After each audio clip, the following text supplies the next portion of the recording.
खरं म्हणजे बऱ्याच काही महिन्यापासून मराठा समाजाला आरक्षण पाहिजे यासाठी राज्यात आंदोलन सुरू आहेत. मराठा समाजाचे आंदोलन सुरू आहेत. एक आहे की यापूर्वी जे काहीतरी 58 मोर्चे लाखाचे निघाले, परंतु ते अतिशय शांततेनं आणि कुठेही कायदा सुव्यवस्थेचा प्रश्न निर्माण झाला नाही. परंतु यावेळेला मात्र जे आहे कायदा सुव्यवस्थेचा प्रश्न निर्माण झाला. बीडला जे आहेत घरं पेटवण्यात आली, गाड्या पेटवण्यात आल्या, हॉटेल पेटवण्यात आली, ऑफिसेस पेटवण्यात आली. राजकीय पक्षाचे जे आहेत काही ओबीसीच्या लोकांना मुद्दाम टार्गेट करून जे आहे त्यांच्या वास्तूंची जे राख रांगोळी करण्यात आली आणि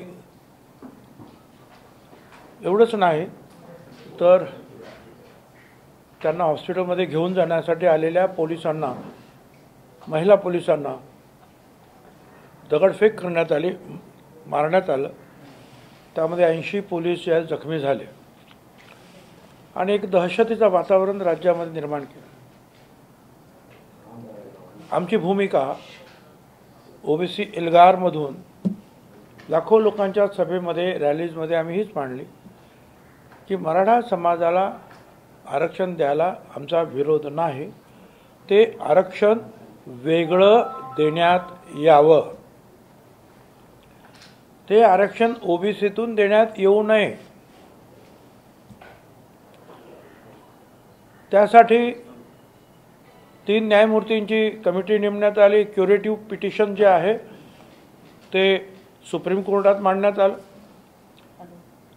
कारण फडणवीस सरकारनं जो कायदा केला त्यामध्ये जे आरक्षण त्यांनी मांडलं होतं ते हायकोर्टामध्ये मंजूर झालं, पण सुप्रीम कोर्टाने नामंजूर केलं. म्हणून सुप्रीम कोर्टामध्ये जे नामंजूर करण्यात आलेलं आहे त्यावर उपाय काय आहे त्याच्यासाठी ती कमिटी नेमली आणि म्हटलं ते करा तुम्ही आणि ते आरक्षण, वेगळं आरक्षण मराठा समाजाला घ्या. हे आमचं पहिल्यापासूनचं आमचं जे आहे म्हणणं आहे. आणि त्याप्रमाणे मग ते शुक्रे आयोग जो आहे, आता ते त्याच्यामध्ये काही मी जात नाही की मग मागच्या काही सदस्यांनी राजीनामा दिला वगैरे वगैरे, त्या गोष्टी आणखीन आहेतच. आणि विक्रमी वेळेमध्ये जे आहे 2.5 कोटी घरांचं जे आहे सर्वेक्षणसुद्धा करण्यात आलं गोखले इन्स्टिट्यूटतर्फे. ते सुद्धा आहे, ठीक आहे. आणि मग आज जो आहे त्याने कॅबिनेट समोर आणि नंतर विधान मंडळामध्ये हे बिल मांडलं की 10% आरक्षण जे आहे शिक्षण आणि नोकऱ्यांमध्ये मराठा समाजाला देण्यात यावं. आणि त्यामध्ये मराठा समाज कशा रीतीनं मागास आहे ते त्यांनी जे आहे शुक्रे समितीचा जो काही अभ्यास होता, गोखले इन्स्टिट्यूटने जी काही माहिती गोळा केली होती त्या माहितीच्या जोरावर त्यांनी ते मांडलं आणि अर्थातच एकमुखानं जे आहे ते मंजूर झालं. आम्ही सुद्धा विरोध करण्याचा काही प्रश्न नव्हता. त्यामुळे आम्ही सुद्धा सांगितलं की ठीक आहे करा, कारण आम्ही स्वतःच सांगत होतो की वेगळं द्या. आणि जर वेगळं देत असताना आम्ही विरोध करणं हे काही बरोबर नव्हतं. परंतु तरीसुद्धा जे आहे मी विधानसभेमध्ये उठून बोलण्याचा प्रयत्न केला. अनेक गोष्टी मला सांगायच्या होत्या, परंतु जे आहे त्या विधानसभेमध्ये काय झालं ते सगळ्यांनी पाहिलेलं आहे आणि त्याच्यामुळे कोणालाच बोलायला मिळालं नाही. मला जे काही 4-5 मिनटं बोलायला मिळालं तेवढे मी ते काही बोललो. आता वेगळं आरक्षण दिल्यानंतर जरांगे आता परत असं म्हणतोय की आम्हाला हे आरक्षण नाही, आम्हाला ओबीसीतच आरक्षण पाहिजे. त्याला आमचा सक्त विरोध आहे. त्यांना वेगळं आरक्षण ते द्या. ओबीसीमध्ये अगोदरच 54% समाज आहे, लोक आहेत, 374 जाती आहेत, आणि त्याच्यामध्ये मराठासारखा बलदंड समाज जर येऊन बसला तर कुणालाच काही मिळणार नाही. मराठा समाजाला वेगळं आरक्षण आता जर सरकार देतं आहे 10%, केवळ एका जातीला. इथे तर आमच्या अनेक जातींना मिळून 17% आरक्षण आहे, 374 जातींना, आणि तिथे फक्त एका जातीला 10% आरक्षण आहे. तर त्यांनी आता ओबीसीत येण्याचा प्रयत्न का करावा? त्याचबरोबर आमचं जे कुणबीकरण जे काही चाललेलं आहे राज्यामध्ये, त्याच्यामध्ये प्रचंड प्रमाणावर फेक सर्टिफिकेट दिले जात आहेत. त्याची पुरावेसुद्धा आमच्याकडे आहे. मागे सुद्धा ते पुरावे जे आहेत आम्ही तुम्हाला दाखवले. उदाहरणार्थ आता जामखेड नगरच्या याच्यामध्ये आपण पाहिलं की इथे वीर गोसावी हे खरं म्हणजे मागासवर्गीय आहेत, म्हणजे भटक्या विमुक्त जाती आणि इतर जातींमध्ये ते अशाप्रमाणे ते येतात. माळी आहेत ते ओबीसी आहेत, आंधळे आहेत ते पण ओबीसी आहेत. पण इथे आपण पाहिलं की सगळे कुणबी असं जे आहे सर्टिफिकेट सगळं ठोकून दिलेलं आहे. पुढच्या पण पानावरती तसंच आहे, शिक्का आहे खाली, सगळे कुणबी. आता याच्यामध्ये जे आहे खेडकर आहेत ते पण वंजारी समाजाचे आहेत, पण त्याने लिहून टाकलं. मार्कंड आहेत वगैरे वगैरे. त्याचबरोबर आता पेन्नूर तालुका मोहोळ हे अनेक प्रकरण आहेत. याच्यामध्ये स्पष्ट दिसतं आहे की मूळचं लिखाण वेगळं आहे आणि हाताने आता जे काही शाईने भरलेलं आहे ते लिखाण वेगळं आहे. हे आपण कधीही पाहू शकता.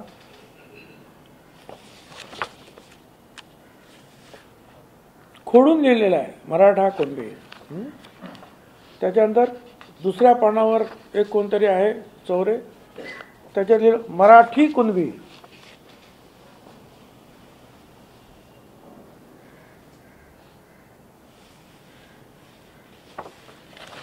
हे सगळे मुळात बघा ना, कारण ते अक्षर मूळ अक्षर आणि त्याच्यामध्ये काय इथे सुद्धा खोडून लिहिलेलं आहे कुणबी,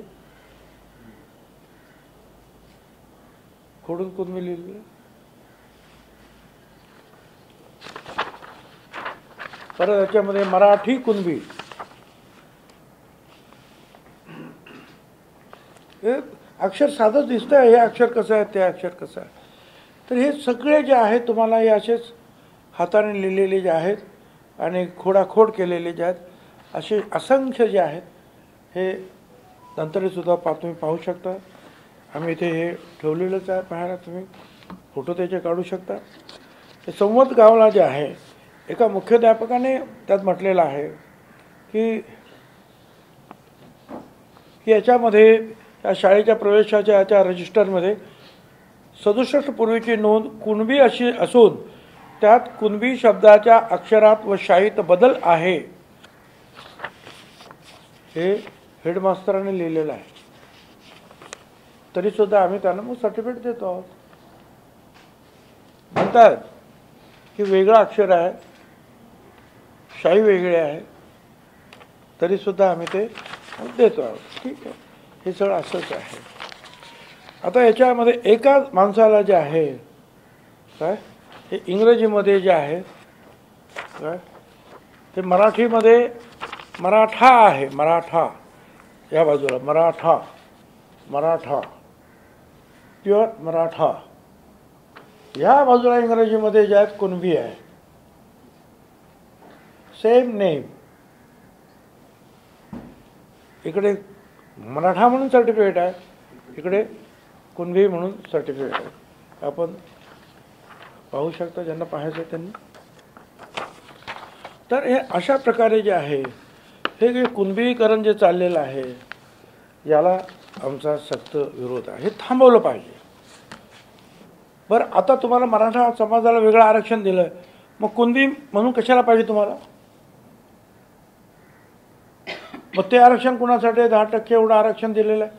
10% म्हणजे कमी नाही आहे ना, मोठं आरक्षण आहे ते.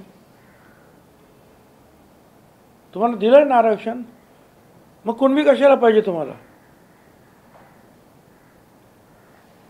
तसंच आता त्यांचं परत काय हे की आम्हाला जे आहे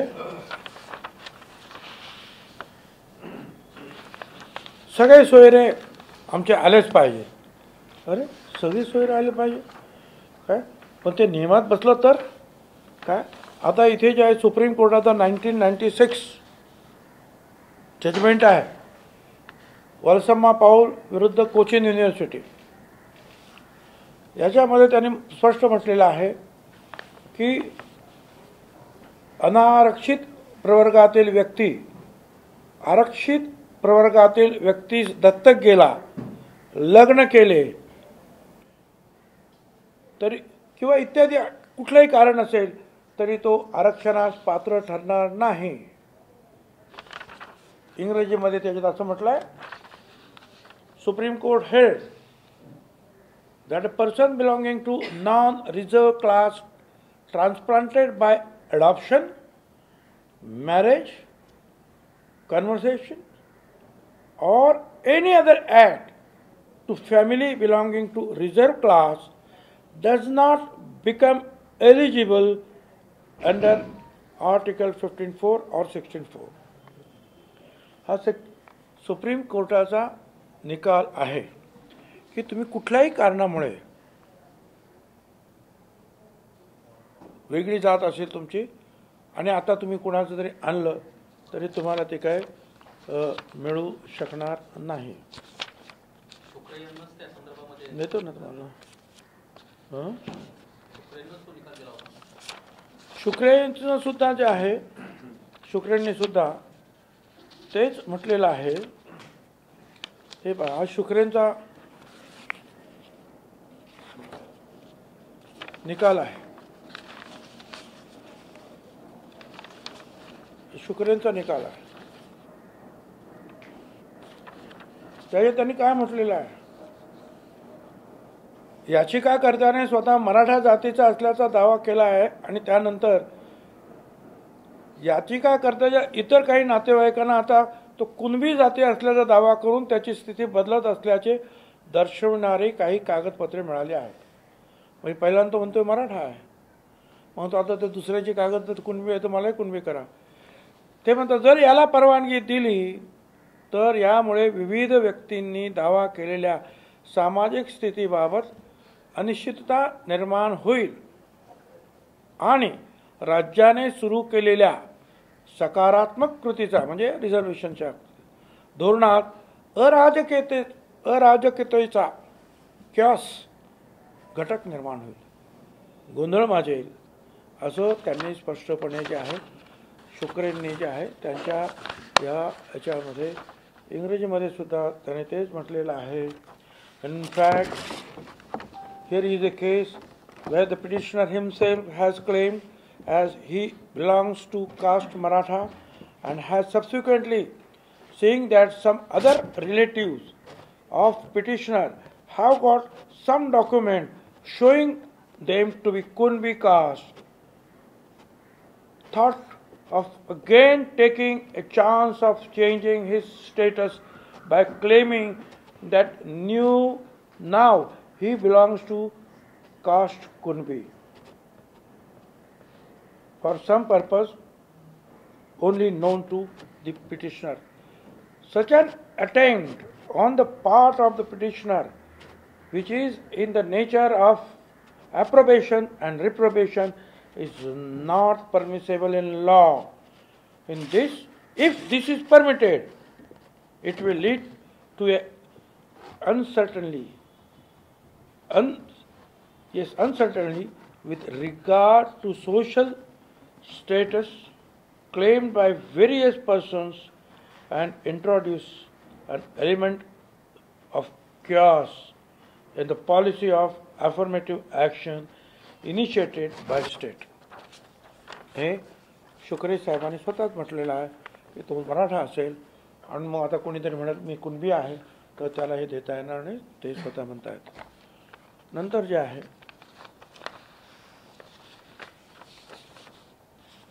खरं म्हणजे जे आहे 2000 साली काय ज्या कुणबी समाजाच्या व्यक्तीची 2000 महसूल रेकॉर्डमध्ये मराठा कुणबी किंवा कुणबी मराठा नोंद आहे त्यांना कुणबी दाखला देण्यात यावे अशी शिफारस केली खत्री कमिशनने. म्हणजे अगोदर ज्यांचे असतील चुकून कुणबी मराठा कुणबी त्यांना द्या. पण त्यावेळच्या राज्य सरकारनं, त्यावेळी मी नव्हतो कॅबिनेटमध्ये, राजकीय दबावाखाली वेगळा अर्थ काढला आणि 1 जून 2004ला एक अध्यादेश काढला आणि कुणबींची पोटजात म्हणून कुणबी मराठा कुणबी म्हणून ओबीसी लिस्टमध्ये त्यांना टाकलं.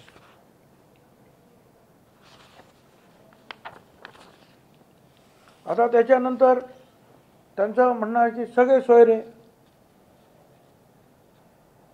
आता सगळे सोयरे जो आहे हा शब्द जो आहे त्याला सुद्धा आमचा विरोध आहे. पितृसत्ताक समाजामध्ये जात ही वडिलांच्या परंपरेने वंश परंपरेने येते. सगळे सोयऱ्यांकडून जात येते असा कुठलाही उल्लेख धर्मशास्त्रात कोणत्याही हिंदू पर्सनल लॉ, मुस्लिम पर्सनल लॉ, ख्रिसमस पर्सनल लॉमध्ये येत नाही. तसेच सगळे सोयरेकडून जात येते असा उल्लेख कोणत्याही स्मृती, संहिता, धर्मशास्त्र, विश्वकोश, शब्दकोश, संविधान, कोर्टाचे निकाल, कॉन्स्टिट्यूशनल डिबेट्समध्ये नाही. त्यामुळे मुळातच हा तर्क जो आहे हा असंविधानिक, बेकायदेशीर आणि अतार्किक असून सर्वोच्च न्यायालयाच्या तो विरोधात आहे.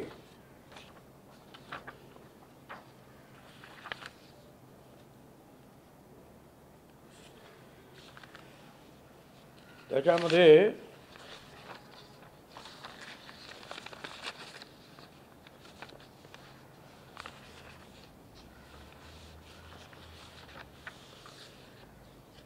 मल्लापल्ले साहेबांच्या हायकोर्टचा जो निकाल आहे त्याच्यामध्ये त्यांनी स्पष्ट असं म्हटलेलं आहे हायकोर्टाच्या निकालामध्ये काय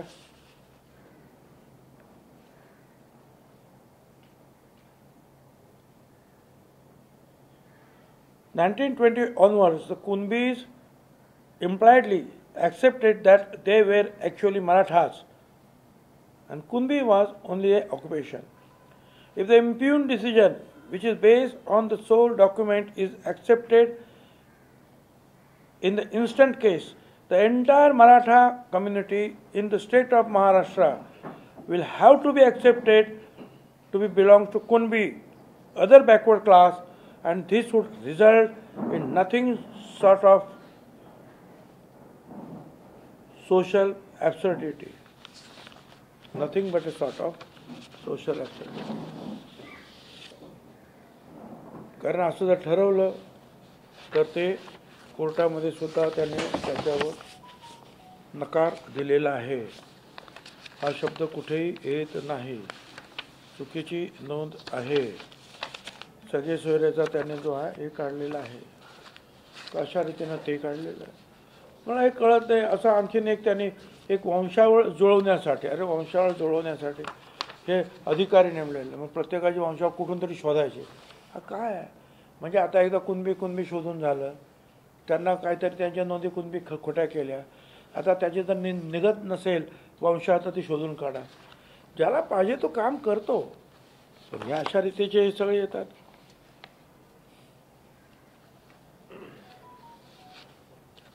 त्यानंतर असं जर म्हटलेलं आहे की जोपर्यंत मराठा समाजाला आरक्षण मिळत नाही तोपर्यंत सर्व शैक्षणिक सुविधा त्यांना देण्यात याव्यात. असा जी आर आहे 25 जानेवारी असं आता तर मराठा समाजाला आरक्षण मिळालं आहे, पण नाही मिळालं तरी द्या.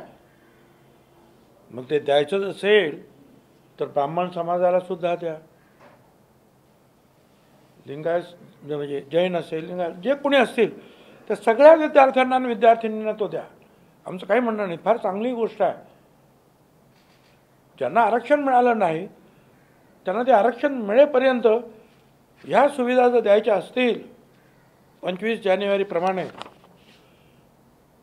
तर राज्यातील सर्व समाजातील मुलामुलींना या सोयी दिल्या पाहिजेत. एका समाजाला कसं काय देता येईल? बरं, त्याच्यानंतर त्यांनी असं म्हटलं आहे की कुठेतरी म्हटलं ते 28% मराठा आहेत, ओबीसी एवढे आहेत तेवढे आहेत. मला स्पष्ट सांगायचं आहे, बाठिया कमिशनने जे काही सांगितले ओबीसीच्या समाजाची जी आहे संख्या ती आम्हाला पसंत नाही. बाठिया कमिशन स्वतः बाठिया ते तर म्हणायचे की मुंबईमध्ये ओबीसी नाहीच आहे, कुठे मुंबईमध्ये ओबीसी. आणि त्यावेळेला महेश झगडे रिटायर्ड प्रधान सचिव ते मेंबर होते, ते रात्री 3-3 वाजेपर्यंत लढले. म्हणजे तुम्ही काय सांगता, इथे भंडारी आहेत, इथे धनगर आहेत, इथे वंजारी आहेत, इथे माळी आहेत, भटक्या विमुक्त आहेत, तेली आहेत, ओबीसी सर्व समाजाचे. एवढंच नाही तर यूपी आणि मध्य प्रदेशहून आलेले जे आहेत, मग ते यादव असतील, ते कुर्मी असतील, कुशवा आहेत, ते लाखोनी आहेत ना. आणि त्यांनी सांगितलं नाहीच आहे. काही काही जिल्ह्यामध्ये आता अख्ख्या ठाण्यामध्ये जे आहेत आगरी आहेत, मुंबईमध्ये सुद्धा आगरी कोळी आहेत, ठाण्यामध्ये सुद्धा आगरी कोळी कुणबी सर्व जातीचे आहेत. व तिथे सुद्धा त्याने जे आहे कमी लिहून, मी तर एका ठिकाणी दाखवून दिलं की तुमच्या रिपोर्टमध्ये सिन्नरला 4 गावांमध्ये 0 ओबीसी सांगितलं. मी तिकडे माणसं पाठवली आणि तिथे सरपंचच ओबीसी होता आणि ओबीसी संख्या भरपूर होती. दुसऱ्या याच्यामध्ये सुद्धा अनेक पंच जे आहेत ते ओबीसी होते. अरे म्हटलं पंच सरपंचच ओबीसी आहे तिकडे, आणि तुम्ही तर 0 आहे. पण त्यावेळेला ते खानविलकर साहेब होते आणि त्यांना घाईघाईने ते सगळं पाहिजे होते. 15 दिवसातच द्या, 8 दिवसातच द्या, नाही तर चालणार नाही, असं त्यांनी जे काही पाठीमागे लावलं होतं. आणि त्याच्यामुळे जे आहे ओबीसीचं आमचं नुकसान झालं सुप्रीम कोर्टातील त्यांच्या सततच्या जे आहे बोलण्यामुळं. आणि आता 2 वर्ष झाली, आता का ना ताबडतोब निर्णय घेत? मग अजून ते लटकलेलंच आहे तिकडे, अजून निवडणुका नाही. त्या तुमच्या जिल्हा परिषद, पंचायत समिती, नगरपालिका आणि महानगरपालिका नाही. आणि काही ठिकाणी आमच्या ज्या आहेत नगरपालिका महानगरपालिकेच्या निवडणुका घेतल्या विदाऊट ओबीसी. त्यावेळेला का तर 15 दिवसात आम्ही देऊ शकलो नाही रिपोर्ट तसा. तर माझं असं म्हणणं आहे की आम्हाला हे मान्य नाही. आता झारखंडने सुद्धा जातगणना सुरू करण्याच्या ऑर्डर्स दिलेल्या आहेत, बिहारने केलेली आहे, आंध्र करत आहे. मग कोण किती आहे हे तुम्ही जातगणना करा.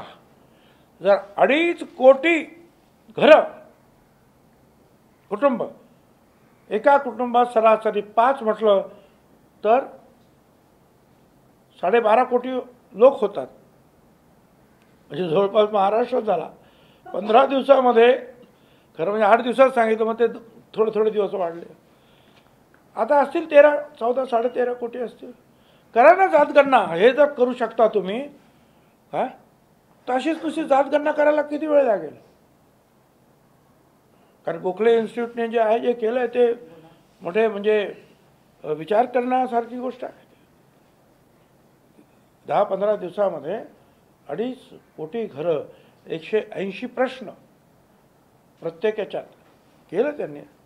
माझं काही म्हणणं नाही. हे सगळं करा. 1 महिना द्या, 2 महिने द्या, कायमचा निकाल लावा की ओबीसी किती. आम्ही खोटे आहोत तर खोटे आहोत, ठीक आहे. परंतु 1931-33च्या इंग्रज सरकारनं केलेल्या जात गणनेत 54% आहे. मंडल आयोगाने जो बघितलं त्याच्यामध्ये पण 54%, आणि बिहारमध्ये तर 63% निघालेले आहेत. तुम्ही आमची जात गणना करा, मग समजेल की ओबीसी किती आहेत, मराठा किती आहेत. ओबीसीमध्ये सुद्धा छोट्या छोट्या जाती आहेत, त्या किती आहेत ते त्याच्यानंतर तुम्हाला कळेल. तर ह्या कुणबीकरणाला आमचा विरोध आहे, सगळे सोयीला विरोध आहे. जातगणना करा असं आम्हाला पाहिजे. आणि आता शिवीगाळ आणि दादागिरी रोज रोज धमक्या चालू आहेत. माझा काहीतरी वाईट उच्चार करून माझ्या नावाचा त्याला तर टपकवणारच, तो टपकेलच. म्हणजे गल्लीतली जी आहे ना ती भाषा असते, गुंडा भाषा गँगवाल्यांची, याला टपकवलं काय आणि त्याला टपकवला काय, काय त्या भाषेत. बरं एवढंच नाही, तिथे जे गेले आमचे divisional commissioner is a very senior officer, collector आणि SP, त्यांना तुम्ही भाडकाव आहेत, त्यांना आईवरून शिवी दिले. बरं त्यांना दिली तर दिली. वरती छत्रपती शिवाजी महाराजांचा पुतळा आहे, इथे खाली बसलेले आहेत हे, आणि कुशाल मुख्यमंत्र्यांना शिवी. अरे जो महाराष्ट्र छत्रपतींनी निर्माण केला, त्या महाराष्ट्राचे आज ते प्रमुख आहेत, त्यांना तुम्ही शिवी देता आईवरून. फडणवीसला शिवी आईवरून, अजित पवार आईवरून शिव्या, छगन भुजबळ तर देतात आईवरून. ही कुठली संस्कृती आहे आणि कशासाठी हे सगळं चाललेलं आहे? हे सगळं तिकडे त्यांना जवळपास जे आहेत सरकारी अधिकारी असतील का ते चिवटे म्हणून जे आहेत ते चिवटे जे आहेत ते कोण अधिकारी, त्यांना पण चिवटे बिवटे करून त्याचे पण त्यांनी करून टाकले. काय म्हणतात ते त्यांच्या भाषेमध्ये. त्यांनी सांगितलं असताना सुद्धा मुंबईमध्ये यायची, नवी मुंबईपर्यंत यायची गरजच नव्हती ना. हे सगळं कारण अजय महाराज बारसकर हे तुकाराम महाराजांचा भंडारा जो डोंगर आहे तिथले हे महाराज आहेत. कदाचित ते तुकाराम महाराजांच्या वंशावळीत असतील नसतील, पण तुकाराम महाराजांचे परमभक्त आहेत. ते 2006 पासून या मराठा आरक्षणासाठी काम करतायत. मोठमोठे मोर्चे काढले, त्यामुळे सुद्धा ते होते. आणि आता सुद्धा अगदी अलीकडपर्यंत जे आहे हे अजय बारसकर हे त्यांच्याबरोबरच काम करत होते, या जरंगेबरोबर. जरंगे जेव्हा ज्याचं उपोषण केलं आणि ते मान टाकायचं त्याचं नाटक सुरू झालं, त्यावेळेला ते त्यांना सांगायला गेले की बाबा काय मी अमुक अमुक आहे. आणि त्यांना एक माझे तुकाराम महाराजांचा आपल्याला संदेश आहे, आपण पाणी प्या पाणी प्या. काय म्हणाला, हे तुकाराम आणि बेकाराम आणला, इथं संत बिंत नाही मानत, बघ त्यांचा अपमान केला.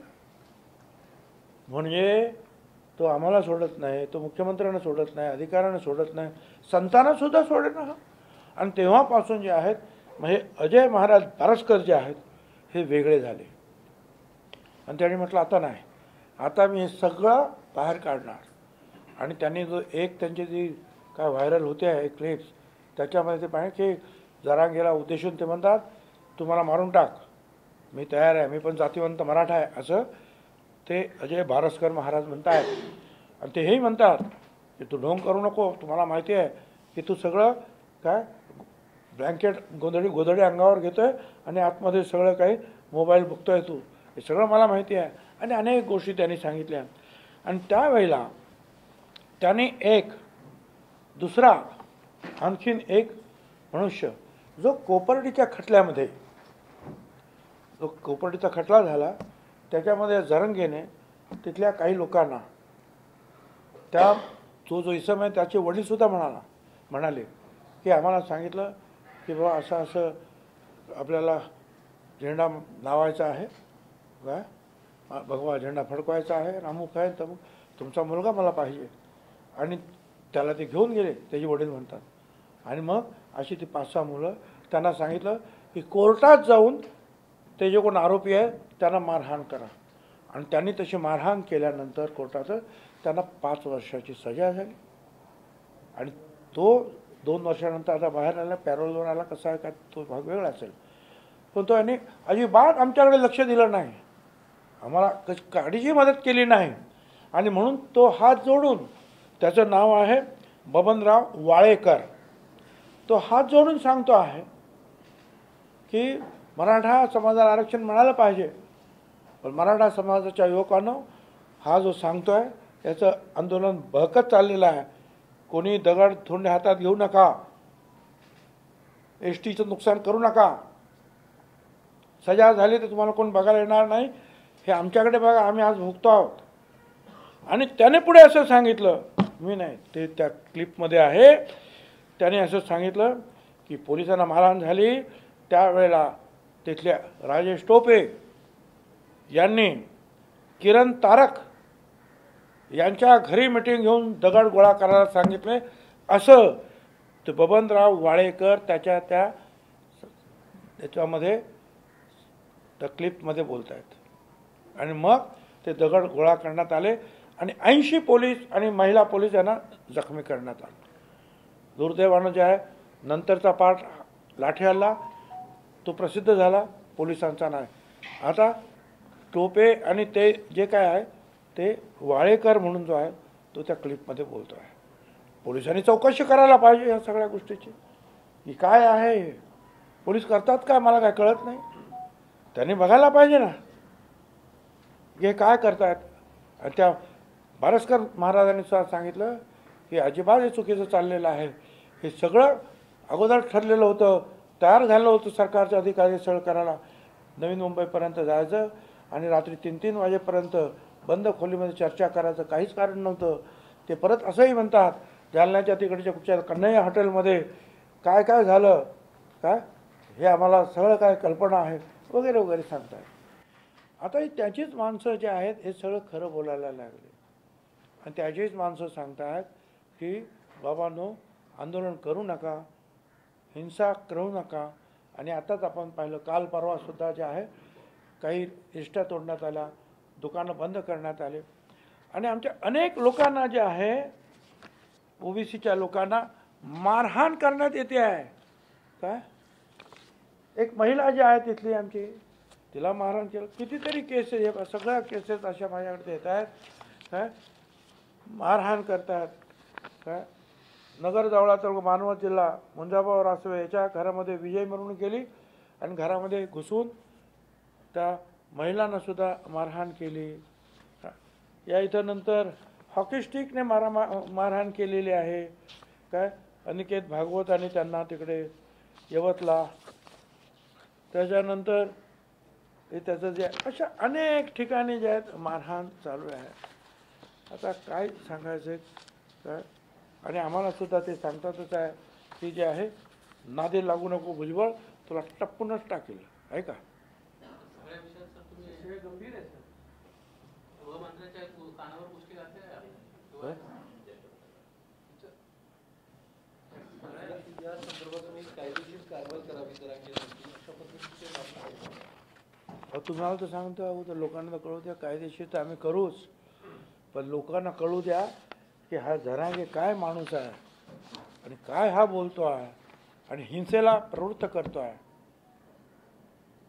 आणि म्हणून मी तर म्हणेल खरोखर मी तर मरायला सुद्धा तयार आहे. मी मराठा समाजावर अन्याय करू इच्छित नाही, त्यांना वेगळं आरक्षण द्याय माझी पहिल्यापासूनची मागणी आहे. आणि आजसुद्धा मी हात वरती करून तिसऱ्यांदा एकदा पृथ्वीराज चव्हाणांनी बिल केलं, तयार केलं कायदा, मी हात वरती केला. फडणवीसने कायदा तयार केला, मी हात वरती केला. आज एकनाथराव शिंदेने हा कायदा तयार केला, मी हात वरती केला. मराठा समाजाला वेगळं आरक्षण द्या, पण ओबीसीवर अन्याय करू नका एवढं सांगतो. त्यामुळे टाकून टाक. आणि म्हणून मी तर सांगतो माझ्या कोणी हल्ला केला तर या जरांगेलाच पहिल्यांदा पोलिसांनी आतमध्ये घेतलं पाहिजे, अरेस्ट केलं पाहिजे. त्याची जबाबदारी आहे. प्रोव्होक करणं अशा रीतीने कोणावर हल्ला करण्याला हा सुद्धा गुन्हा आहे. मला कळत नाही की देवेंद्र फडणवीसांचं पोलीस सरकार काय करत आहे, पोलीस लोक काय करत आहेत. लोकांना मारहाण होते आहे. 3-3 वाजेपर्यंत DJ वाजवले जात आहेत. माझ्या नावाने घाणेरडे गाणी जे तयार करण्यात आले. ओबीसीच्या घरासमोर मुद्दाम शिवीगाळ करण्यात येते, मारहाण करण्यात येते आहे. माझं एवढंच म्हणणं आहे की पोलिसांनी आणि डिपार्टमेंट पोलिसांचं जे आहे, ह्या सरकारने जे आहे हे सगळं सांभाळलं पाहिजे. आतासुद्धा जे आहे मराठा समाजाला तुम्ही काय द्यायचं ते द्या, माझं काही म्हणणं नाही.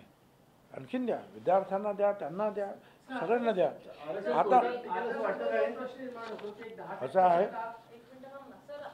हे जे आहे काय कुंभकर्ण टाकळी काय स्टेटस ठेवलं म्हणून मारहाण झाली. आता आमचं म्हणणं आहे की बाबा ठीक आहे, तुम्हाला काय मराठा समाजाला द्यायचं द्या काय, परंतु ज्याप्रमाणे त्यांना वसतिगृह दिली, आमची पण वसतिगृह द्या. त्यांच्या सारथीसाठी ज्याप्रमाणे तुम्ही जागा दिल्या 1 रुपयामध्ये फुकट, तसं आम्ही जर जागा महाज्योतीला मागितल्या तर 100 कोटी द्या, 80 कोटी द्या, आणि त्या जागा फिरत राहतात. एकसुद्धा आमचं अजून होईना. तर आमचं आता म्हणायला आम्ही म्हणतो जे मराठा समाजाला दिलं आहे कृपा करून ते आता ओबीसी समाजाला द्या.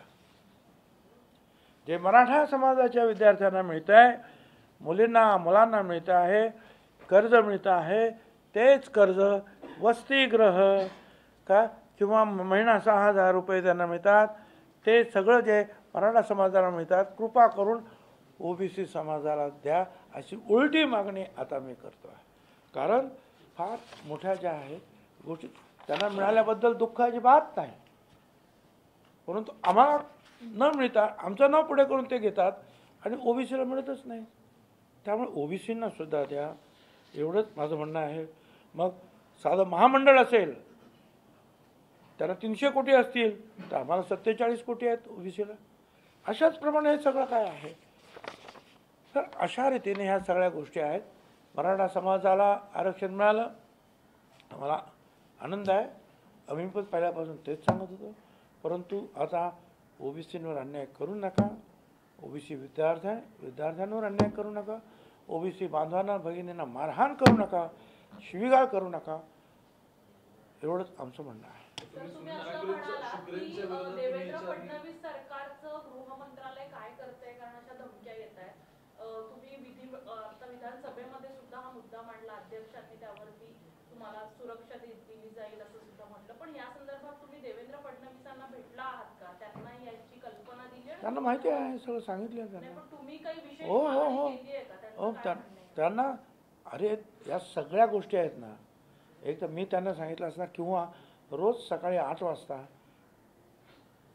ते आमचं जे काय हेर खातं जे आहे SID 8 वाजता ब्रीफिंग असते. कोणी कोणाला धमकी दिली, कोणाला काय केलं, आणि ह्या सगळ्या गोष्टी ज्या आहेत तुम्ही एवढं सगळं दाखवतात, ते पोलिसांना, SP ना, कोणा कमिशनरला दिसत नाहीत का, सरकारला दिसत नाही का, हे तुम्ही दाखवता नाही सगळं काय काय चाललेलं आहे. कुठे मारहाण होते, कुठे बस जाळली जाते, कुठे धमक्या दिल्या जात आहेत. तर आमचं म्हणणं असं आहे की आता बरं एवढं करून तो आज थांबायला तयारच नाही ना.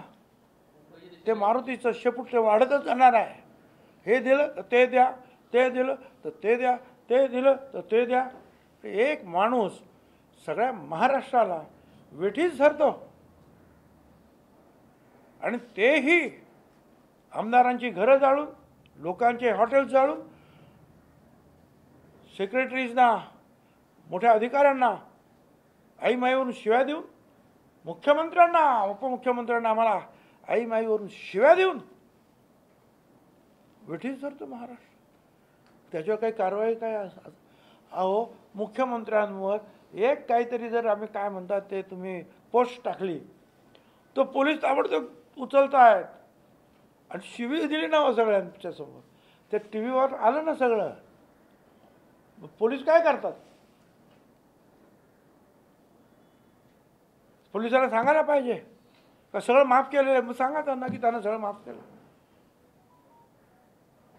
तर यासाठी ह्या सगळ्या गोष्टी ज्या आहेत जनतेच्या समोर याव्यात काय, आणि शासन एवढं सकारात्मक आहे. मराठा समाजाला सुद्धा आरक्षण देणं, त्यांच्या विद्यार्थिनींना सहकार्य करण्यासाठी आम्ही स्वतः त्याच्यामध्ये सांगतो की द्या तुम्ही त्यांना, ओबीसीनं पण द्या, ओबीसीनं अन्याय करू नका.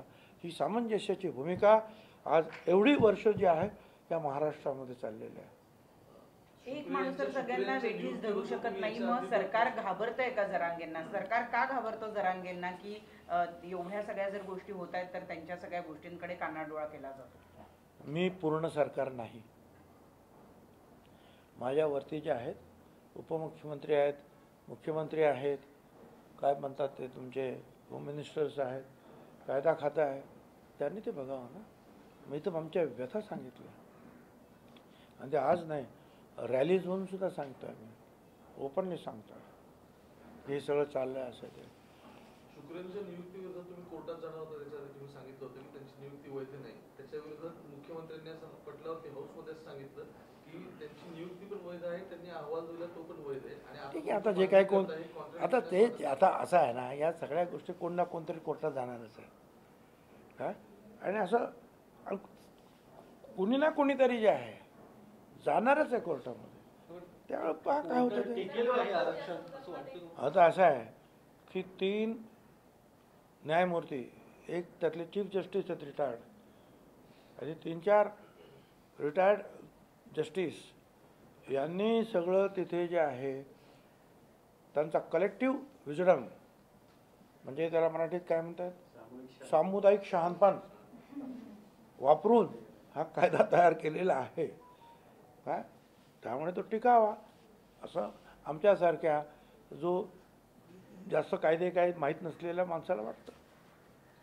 तुम्ही जे कागदपत्रामध्ये जे काय फेरफार किंवा खोटी कागदपत्र जे दाखवले आणि त्यामुळे जे काय आता जे सर्टिफिकेट दिले जात नाही, तर त्या सगळ्यांना चॅलेंज करण्यासाठी किंवा ही सर्टिफिकेट रद्द व्हावीत याच्यासाठी काय कायदेशीर लढाई? आता असं आहे ना, याच्यामध्ये पण असे कायद्याचे आता सगळ्यांना काय सामूहिकरित्याने ऑपोज करू शकतो का त्याची मला काय कल्पना नाही, पण त्याला सुद्धा चॅलेंज होईल.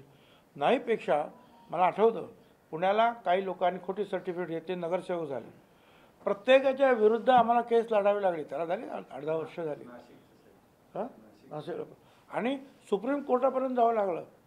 त्यावेळेला ते जे आहे ते रद्द झालं. आता यांनी जर लाखो खोटे सर्टिफिकेट कुठे आता लाखो केसेस करू शकतो. आमचं आयुष्य निघून जाईल त्याच्यामध्ये, संपून जाईल. सर तुम्ही एवढं सगळं सांगितलं की सगळे सोयरे हा शब्द कशा पद्धतीनं असंवैधानिक आहे असं तुम्ही सांगितलं, पण मग हे तुम्ही ज्या वेळेला परिपत्रक निघालं त्यावेळेला त्यापूर्वी सरकारला सांगितलेलं नव्हतं का? त्यांच्यासमोर हा मुद्दा चर्चेला गेला नाही का? आज तुम्ही आम्हाला सांगताय की हा असा आहे ना, त्याच्यामध्ये जे आहे त्यांनी सगळ्या कायद्यांचा त्या पाठीमागच्या जे काही निकाल जे आहेत त्या निकालाचा त्यांनी अभ्यास केलेला आहे ना.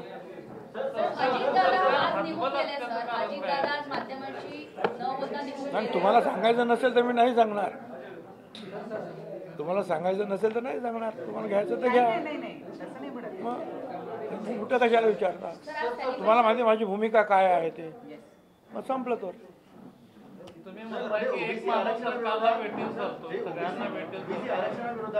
मराठा संघटना आरक्षण रद्द करण्यासाठी कोर्टात गेल्या होत्या. तो एक परत सराटे, बाळासाहेब सराटे, तो म्हणतो या सगळ्या ओबीसींना त्यांचं आरक्षण रद्द करा, कारण ते कुठल्याही आयोगाच्या मार्फत आलेले नाहीत. असं आहे की त्या बाबतीत मला सांगायचं आहे की यशवंतराव चव्हाणांच्या वेळेला मुख्यमंत्री असताना दिल्लीतून सांगण्यात आलं की राज्याने आपापलं ठरावं, आणि यशवंतराव चव्हाणांनी ज्या BD देशमुख कमिटी नेमली त्यावेळेला सगळा अभ्यास झाला आणि त्यानंतर जे आहे हे आरक्षण जे मिळालं. त्याच्यानंतर मंडल कमिशनने अभ्यास केला, त्यानंतर आरक्षण मिळालं. हे आरक्षण 9 न्यायाधीशांच्या घटनापीठापुढे गेलं सुप्रीम कोर्टामध्ये आणि हे टिकलं. त्या इंदिरा साहनी केसमध्ये तोपर्यंत जे आहे आयोग हा विषय नव्हता. हा 93 नंतर जो आहे हा आयोग हा विषय आला आणि त्यांनी सांगितलं की यापुढे आयोग नेमा. त्याच्यात अनेक गोष्टी म्हटलेल्या आहेत. आयोग नेमून मग आरक्षण द्या त्याच्यापुढे, पण हे त्याच्या अगोदर सगळे झालेले आहेत. आणि घटनापीठाने मान्य केलेलं आहे आणि त्या आयोगामध्ये असंही म्हटले त्या इंदिरा साहनी केसमध्ये की आजकाल अनेक खोटी सर्टिफिकेट घेतली जातात, दबावाखाली आरक्षण दिलं जातं, परंतु अशा रीतीनं दिलेलं आरक्षण त्याला चॅलेंज करण्याचा अधिकार प्रत्येक नागरिकाला आहे आणि शासनानं कोर्टानं हे अशा प्रकारचे जर का आदेश असतील तर ते रद्दबातल करावेत असं सुद्धा सुप्रीम कोर्टाचं जजमेंट आहे. मी तुम्हाला आता सुद्धा दाखवू शकतो. तर ते आहे पूर्वीच आहे. पुढे मला असं वाटतं खूप झालेलं आहे. आता एवढं पुढे तुम्ही दाखवणार पण नाही, तुमच्याकडे वेळ पण नाही. हां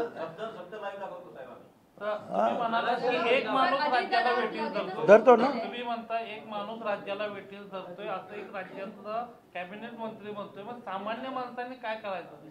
ते आता तेच तर जे आहे. अरे मंत्र्याला जर सांगतात की टपकून टाकेन तर बाकीच्यांचं काय? मुख्यमंत्र्याला आई माईवरून शिव्या देतो, होम मिनिस्टरला आई माईवरून शिव्या देतो. आता माझ्यापेक्षा तर ते सिनियर आहेत ना, म्हणजे हे याच्यामध्ये नाही मंत्री म्हणून किंवा आमदार म्हणून नाही, परंतु पदाने त्यांच्या हातामध्ये सगळं डिपार्टमेंट आहे, पोलीस आहे, कायदा आहे, सगळं आहे. त्यांना विचारा ना. हे माझी कैफियत तर मी मांडली तुमच्यासमोर. आज जेव्हा सेलिब्रेशन झालं आरक्षणानंतर ते मोठं सेलिब्रेशन विधान भवनाबाहेर झालं, मात्र देवेंद्र फडणवीस होते, मुख्यमंत्री होते, अजित पवार तिकडे नव्हते. अरे बाबा तुम्ही जे आहे ना कुठे नाही काय इन्फ्लुएन्स करता. अरे 26 तारखेला आता किती दिवस राहिले आहेत? 5-6 दिवस राहिले. तो अर्थसंकल्प सादर करायचा आहे, ते घेऊन बसले ताबडतोब तो अर्थसंकल्प. त्यामुळे ते नव्हते. असं काय आणि त्याच्यानंतर आता ते सगळं संपल्यानंतर हे काय म्हणतात त्याला बिझनेस ॲडव्हायझरी कमिटी होती, त्याला सुद्धा अजितदादा नव्हते, कारण ते अर्थसंकल्प घेऊन बसले ते करायला. त्याच्यामुळे तसं काहीतरी चुकीचं काय घ्यायचं कारण नाही. सर, लोकसभा निवडणुकीत महायुतीचा कुठला फॉर्म्युला ठरला आहे का? आणि मला काय मागणी? I am too small to say something on that. पण काय किती जागांची मागणी असणार आहे? मला काही कल्पना नाही. आमचं एवढंच म्हणणं आहे, शिंदे साहेबांना जेवढ्या जागा मिळतील तेवढं अजितदादांना मिळतील, बस एवढंच मला माहिती. बाकी आई मला माहिती. सर हिंदी में सवाल है कि आज 10% आरक्षण जो है विधेयक मंजूर कर दिया गया. हा मराठी काढायचं आणि मोकळे होऊन थैंक यू. ठीक है. चलो मराठी लोगों को जाने का, त्यांनी जा बाहेर चहा वगैरे घ्या. चला बाकीचं यांचं हिंदी असेल तर आटपून टाकू. आम्हाला फटाफट करायचं. कोणाचं काढायचं?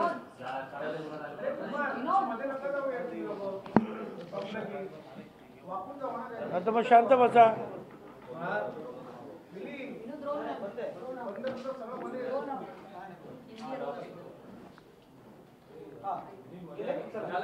शब्द दाखवणार.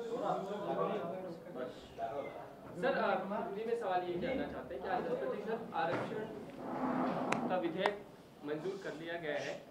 ऐसे में आपको लग रहा है कि एक तरफ से 10% आरक्षण, दूसरी ओर से कुणबी मराठा सर्टिफिकेट भी चाहिए और फिर ईडब्ल्यूएस भी चाहिए. मेरा हमारा यही आरक्षण. अरे भाई, हमारा जो है मिनिस्टर होके भी जब मैं जो है खुली बात कर रहा हूँ आपके सामने, तो हमारा यही तो रोना धोना है कि मराठा समाज को अलग से आरक्षण देने की बात मैं पहले से कह रहा हूँ कि उनको जो है ओबीसी में मत डालो, ओबीसी कोटा को आप डिस्टर्ब मत करो, उनको अलग से आरक्षण दे दो. पहले पृथ्वीराज चौहान सरकार ने किया था, हमने सपोर्ट किया था अलग आरक्षण के बिल को. फिर फडणवीस सरकार ने किया था, उस कानून को भी हमने सपोर्ट किया था अलग आरक्षण के लिए. आज शिंदे सरकार ने अलग आरक्षण देने के लिए कानून बनाया, हम उसको भी सपोर्ट किया है. हमारा कहना यही है कि तुम ओबीसी में जो है पिछड़े वर्ग का जो आरक्षण है पिछड़ों का, उसमें मराठा समाज को मत डालो, क्योंकि कई बार जो है कई आयोग उन्होंने उसको नकारा है, सुप्रीम कोर्ट ने भी उसको नकारा है. अलग से दे दो. मगर वो जो कुणबी सर्टिफिकेट लेकर बैकडोर एंट्री कर रहे हैं और कई जगह जो मैंने आपको बताया जो गलत जो है जो मराठा लिखा है सर्टिफिकेट, वहाँ जो है वो निकाल के अलग शाही से अलग जो है उसका अक्षर दिखाई दे रहा है कि कुणबी लिख देते हैं, मराठा कुणबी, कुणबी मराठा, मराठी कुणबी, कुछ भी लिख देते हैं। और ऐसे हजारों जो है हमारे पास जो है पेपर आ रहे हैं। हमारा कहना है कि गलत ढंग से जो है ऐसे ओबीसी में उनको मत घुसाओ। और अब आपको मराठा आरक्षण अलग से मिला है 10%, 10% अलग से सिर्फ एक जाति को, तो फिर आप सिर्फ 17% आरक्षण जो बाकी रहा है, जो जैसे कि घुमंतु और सबको दे देकर जो विजेंटी को देकर तो उसमें 374 और जातियां हैं, तो आप उसमें मत आओ। ये तो हम कह रहे हैं। और वो जाएंगे बोल रहा है कि हमको कुणबी में ही होना, ओबीसी में ही होना, मराठा में भी होना, EWS जो मोदी साहब ने दिया है 10% उसमें भी होना, सब जगह होना। एक तो उसको समझता नहीं कि कानून, नियम, संविधान क्या है, आरक्षण किसके लिए है। आरक्षण ये गरीब हटाओ का प्रोग्राम नहीं है। वो कुछ तो समझने के लिए तैयार नहीं, सिर्फ जो है दादागिरी शुरू है। MLA के घर जलाए, होटल जलाए, कई सारे बसेस तोड़ी, और एक डर पैदा जो है राज्य में पैदा हुआ। हम लोगों को भी जो है गालियाँ बक रहा है, मारने की भाषा बोल रहा है, ख़त्म करने की भाषा बोल रहा है। कुछ लोग जो है हमारे सेक्रेटरी और senior officer, collector, SP, divisional commissioner बोल रहे हैं उसको कि भाई तुम वो जो है भूख हड़ताल छोड़ो, पानी पियो। उनको माँ बहन से गाली देती है। अच्छा, ऊपर जो है छत्रपति शिवाजी महाराज की प्रतिमा लगी हुई है और उनको ही गाली दे रहा है क्या? मुख्यमंत्री एकनाथ शिंदे, उसको माँ बहन से गाली, फडणवीस को, अजित पवार को, हमको सबको माँ बहन से गाली दे रहा है। तो ये ऐसा आदमी जो है, ये महाराष्ट्र की संस्कृति कभी भी नहीं थी। तो सर गलती तो सरकार की ना, सरकार क्यों सुन रही है? अगर कोई गाली दे रहा है तो कानून जुर्म है, तो आप तो वही तो आपके जरिए मैं वही तो बोल रहा हूँ कि धमकियाँ आ रही है, गालियाँ दे रही है। अगर दूसरा कोई गाली दे तो क्या पुलिस चुप बैठे, मंत्री चुप बैठे? क्या उसके ऊपर कार्रवाई नहीं होगी? तो अब ये खुले आप जब ये सारे चैनल्स भी दिखाते हैं कि किस ढंग से गालियाँ दी जा रही, दे रहे हो, तुम्हारे जो है कई सारे अखबार छप रहे हैं, तो और क्या चाहिए? सर अभी दूसरा सवाल ये कि अब जबकि स्थिति ये है, क्या लगता है कायदे की जो कसौटी है, कानून की कसौटी पे ये आरक्षण टिक पाएगा? क्योंकि जो 10 देखिए, इसमें जो है जो कमेटियाँ बनी अलग अलग, उसमें भोसले साहब के, दिलीप भोसले साहब के अंदर एक कमेटी बनी। खुद दिलीप भोसले साहब ये retired chief justice of the high court है। फिर दूसरे जो है वो भी जस्टिस हाई कोर्ट, ये भूतपूर्व है, रिटायर्ड है। और शुक्रे जो आयोग जिनके जो अध्यक्ष थे वो भी रिटायर्ड हाई कोर्ट जज है। अब इतने सारे हाई कोर्ट के जजेस जो है एक जगह आकर ये कलेक्टिव विजडम से काम कर रहे हैं, अपना सारा ज्ञान बटोर रहे हैं। तो हम तो कोई लीगल आदमी है नहीं, तो हमको लगता है कि वो जो बनाया उन्होंने वो टिकना चाहिए और मराठा समाज को आरक्षण मिलेगा।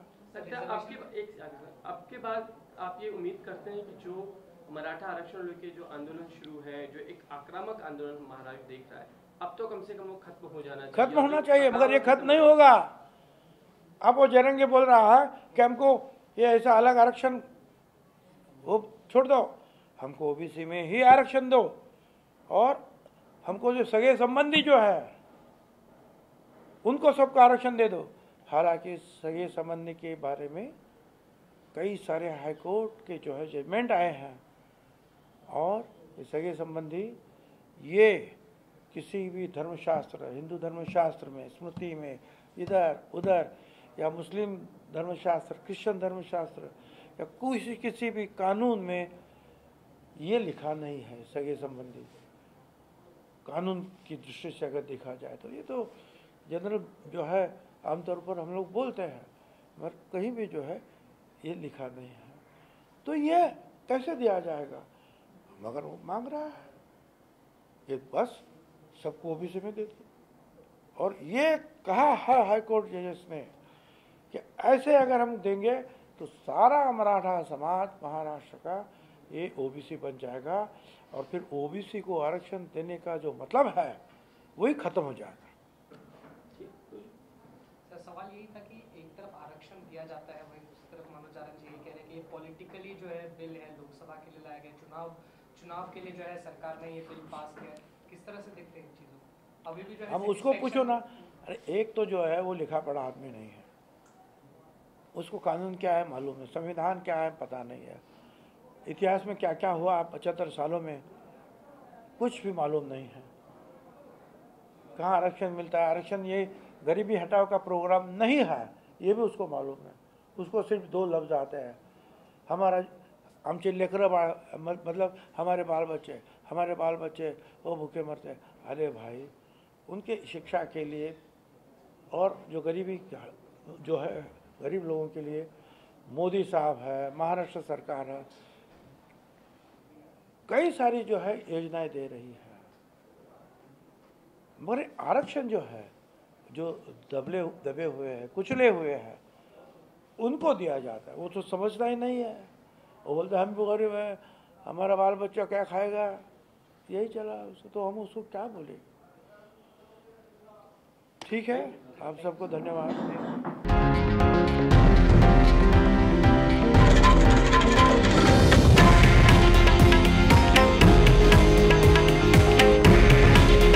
हे आहे देशातील नंबर 1 न्यूज नेटवर्क आणि आपण पाहत आहात TV9 मराठी।